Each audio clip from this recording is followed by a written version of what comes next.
pessoal, bom dia, seja bem-vindo e bem-vinda ao nosso canal. Tá começando mais um quadro Valfré Comenta. Hoje eu vou falar de poesia versus educação, abordando dois temas fundamentais, que é a poesia na sala de aula e a experiência estética, que a gente pode explorar nisso.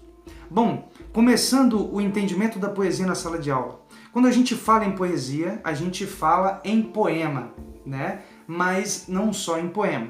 Eu não vou detalhar aqui a diferença, resumidamente, dos dois quando a gente está falando em poema, a gente está falando de uma forma escrita, ok? Uma linguagem literária. Quando eu falo em poesia, eu estou falando de uma experiência do sentir que pode estar em qualquer obra de arte, ok?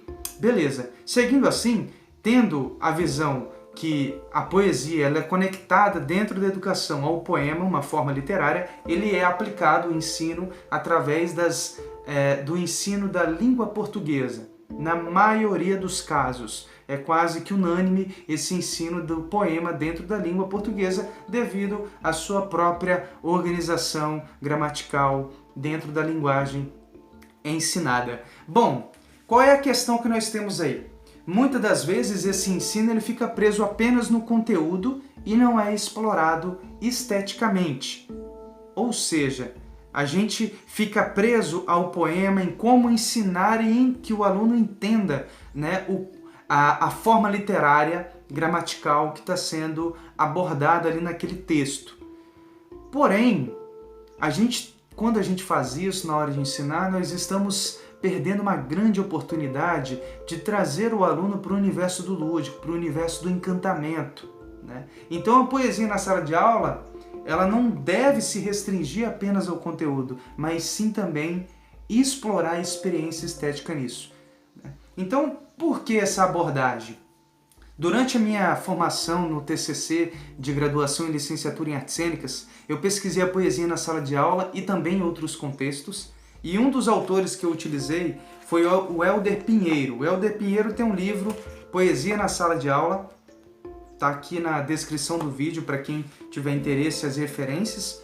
Ele vai dizer o seguinte: tendo em vista que a poesia é entre os gêneros literários dos mais distantes da sala de aula, a tentativa de aproximá-la dos alunos deve ser feita de forma planejada. Então, ou seja, não é que eu tenho que focar só no conteúdo ou só na experiência estética.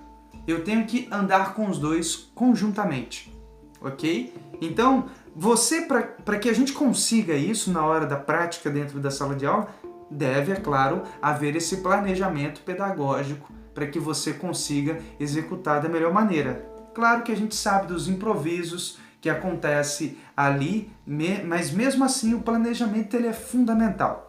Esse é o primeiro passo. O segundo passo que a gente tem que entender é que se você vai, por exemplo, fazer uma leitura dentro da sala de aula, a leitura ela é um modo de despertar, ela é um dos caminhos fundamentais para que essa experiência estética aconteça. Então, na hora que você vai ler um texto em voz alta, um poema dentro da sala de aula, pegue um autor, uma autora, né, que você goste. Então é uma outra questão também que nós, enquanto educadores, nós temos que gostar do que a gente está apresentando. Né? Não é puxar a sardinha para o seu lado, não é nada disso. É para que o aluno, na hora que olhar para você, ver você lendo, ele vai falar, poxa, essa professora, esse professor gosta desse autor. Mas por quê? Né? Porque para além da leitura do texto, também tem o seu estado, no seu estado emocional de fazer a coisa. Então você não está fazendo só por obrigação. Então busque ler textos, poemas, trabalhar com autores que você goste. Pratique a leitura também. Ela é fundamental para nós.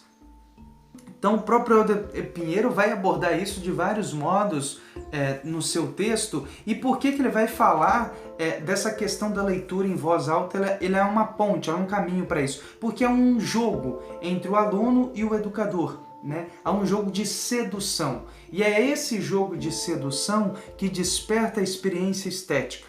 E aí a gente avança na experiência estética para entender o seguinte: quando a gente pensa na experiência estética, não quer dizer que o conteúdo fica fora, mas ela deve vir antes do conteúdo, ou seja, faz com que os alunos sintam o texto, vivencie a história, né? Viaje com você e depois, dependendo da faixa etária que você está trabalhando, você vai trazer a atenção.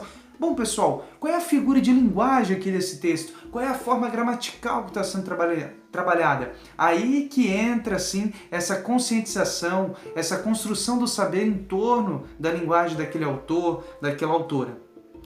A outra autora que eu trouxe durante o período de elaboração do TCC foi a Guevara. Guevara vai ter uma reflexão fundamental, um texto que ela vai abordar isso profundamente, que também está aqui na descrição, a referência do livro.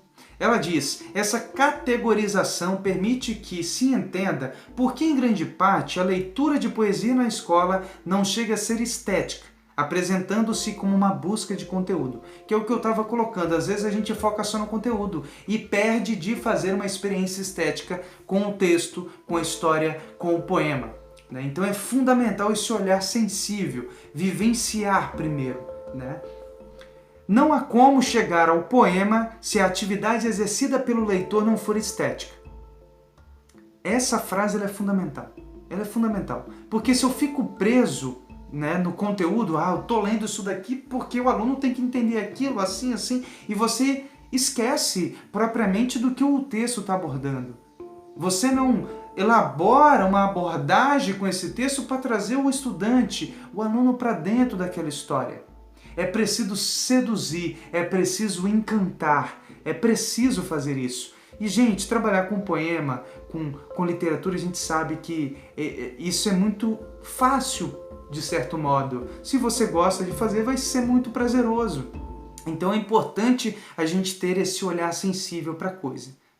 Então a gente sabe que precisamos que o aluno compreenda as figuras de linguagem, que o aluno compreenda determinadas questões da configuração da nossa língua, porém, isso pode ser feito de modo planejado, de modo prazeroso, de modo encantador, porque quando é encantador, isso vai permanecer na vida, na experiência de cada um. Bom, no próximo sábado, o vídeo da semana que vem, eu vou falar sobre estado poético, como que esse conceito que eu desenvolvi no TCC, ele pode auxiliar qualquer disciplina, qualquer ensino de qualquer conteúdo, não só dentro de uma sala de aula. Então te espero no próximo sábado para que você venha entender um pouquinho comigo o que é esse estado poético, tá certo?